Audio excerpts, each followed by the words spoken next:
गर्मियों में आइसक्रीम, ठंडी चीज़ें हम गर्मी को मारने के लिए खाते हैं, ठंडक के लिए। लेकिन ये आइसक्रीम ऐसी बनाई हमने आज जो आपको अंदर तक ठंडक देगी और नुकसान भी नहीं करेगी।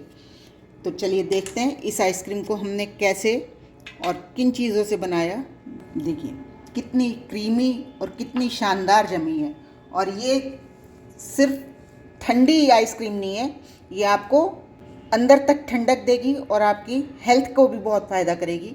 देखिए कितनी शानदार आइसक्रीम बनी है और कितनी क्रीमी। तो चलिए बनाना शुरू करते हैं डिफरेंट सी आइसक्रीम कि हमारी रेसिपी का स्टार इंग्रेडिएंट है ये गोंद कतीरा। एक गोंद आता है जिसको हम तल के मिठाई में डाल के खाते हैं, लड्डू बनाते हैं, सर्दियों में खाते हैं, बबूल वाला गोंद।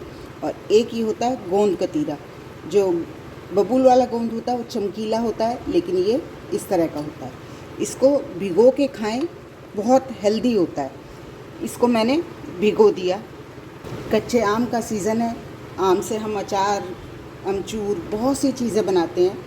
आज हम इसका एक नया उपयोग करेंगे। ये मैंने आमी को अच्छे से धो लिया, छील लिया और इस तरह से कट कर लिया। ये रखा पैन और इसमें डालूँगी ये कच्ची आमी। कोई घी, पानी कुछ नहीं डालना। ये 1 कटोरी आम थे कटे हुए, आधा कटोरी मैं इसमें चीनी डालूँगी और इसको लगातार चलाएंगे, इससे चीनी जले नहीं। कोई इसमें पानी नहीं डालना, कोई घी नहीं डालना।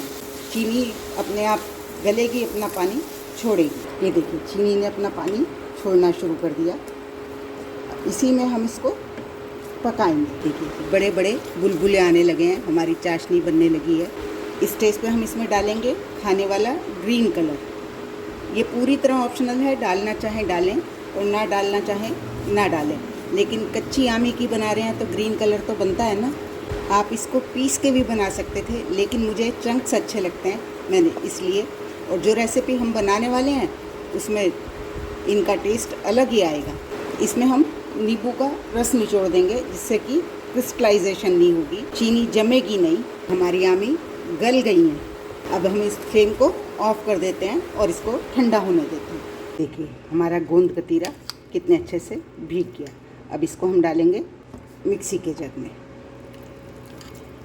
सारा का सारा डाल दीजिए। इतनी ठंडक, प्राकृतिक ठंडक देने वाली आइसक्रीम बनेगी ये कि जिसकी कोई सीमा नहीं। ये देखिए गोंद कतीरा कितना ठंडा होता है और कच्ची आमी जिसका हमने जैम बनाया ये डालेंगे।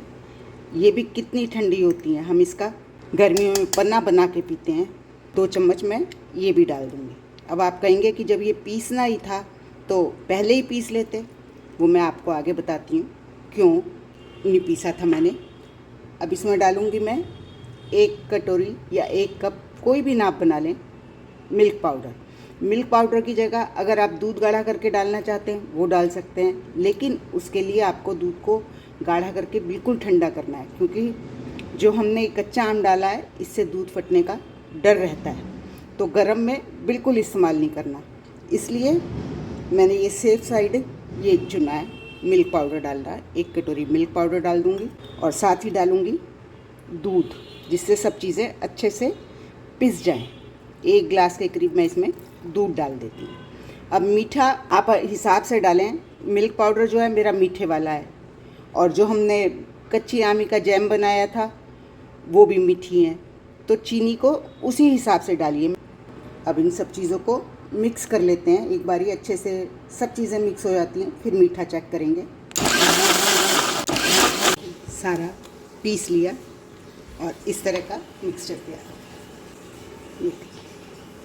अब इसको हम जमा लेंगे। इसको आप कुल्फ़ी की शेप में जमा सकते हैं या आइसक्रीम जैसे जमाना चाहें, लेकिन मीठा चेक कर लें।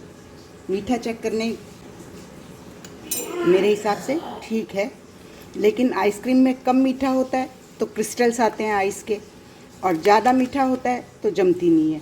तो इसलिए चीनी का विशेष ध्यान रखें। चलिए अब अपनी आइसक्रीम को जमा लेते हैं। देखिए कितना सुंदर सा कलर और कितना बढ़िया सा टेक्सचर है। इसमें हमने कोई भी प्रिजर्वेटिव नहीं डाला, कुछ भी नहीं डाला। अब इसको जमाने की बारी है। आप इसे इस तरह से कुल्फ़ी के मोल्ड्स में जमा सकते हैं अगर आपके पास हैं, नहीं है तो कोई बात नहीं, इस तरह से ग्लास में भी जमा सकते हैं या डिब्बे में तो जमाते ही हैं, वो भी जमा सकते हैं। लेकिन जमाने से पहले जिस भी बर्तन में जमा रहे हैं, मान लीजिए हम इस ग्लास में जमा रहे हैं, तो पानी डालिए। पानी डालने का फ़ायदा क्या होगा कि जब हम अपनी आइसक्रीम को निकालेंगे, ये देखिए इसमें जो थोड़ा सा गीलापन है, उससे होगा क्या कि हमारी आइसक्रीम निकलने में आसानी रहेगी। जो पानी साइडों से है उसकी बर्फ़ जल्दी पिघलेगी और हमारी आइसक्रीम को निकालने में आसानी होगी। इसी तरह से कुल्फ़ी के मोल्ड्स में भी आइसक्रीम को भर लीजिए। लेकिन ये काम आपको जल्दी करना है, क्योंकि हमने इसमें डाला है गूंद कतीरा, और उसकी टेंडेंसी होती है ये बहुत जल्दी चीज़ों को, पानी को सोख लेता है। चाहे हम इसको कितना भी घोलें, लेकिन ये फिर भी पानी को सोख लेता है। और इसमें साथ में डाल दूँगी ये जो हमने अपना जैम बनाया था। ये मैंने इसलिए ऐसे चंकी रखा था कि आइसक्रीम में इसका टेस्ट आएगा। इसको हम अंदर भी कर देंगे और थोड़ा सा बाहर भी रखेंगे, जो पूरी कुल्फ़ी में हमारी टेस्ट आए। और डिब्बे में तो हम जमा ही सकते हैं, जैसे कि मैंने आपको पहले भी बताया, डिब्बे में जमाना तो कितना आसान है।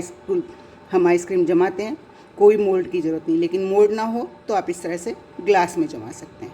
चलिए अब इन्हें जमने देते हैं और ओवरनाइट रखेंगे, या कम से कम 7-8 घंटे, उसके बाद मिलते हैं। ओवरनाइट रखा, हमारी आइसक्रीम कैसी है ये देखिए। ये ग्लास में जमाई थी, ये देखिए कितनी बढ़िया जमी है। बस इसको निकालने के लिए आपको थोड़ा टाइम देना पड़ेगा, या पानी में रख लें फिर निकालें। और इस तरह से डिब्बे में जमाई है तो इसको तो आप बड़े आराम से निकाल सकते हैं। चलिए निकाल लेते हैं। चलिए खाइए, बनाइए, खाइए और बताइए कैसी बनी। देखिए कितनी सॉफ्ट है, बिल्कुल सॉफ्ट आइसक्रीम है। होप आपको मेरी ये रेसिपी पसंद आई होगी। रेसिपी पसंद आई तो प्लीज़ मेरे चैनल को लाइक करें, सब्सक्राइब करें और शेयर भी ज़रूर करें। Thank you.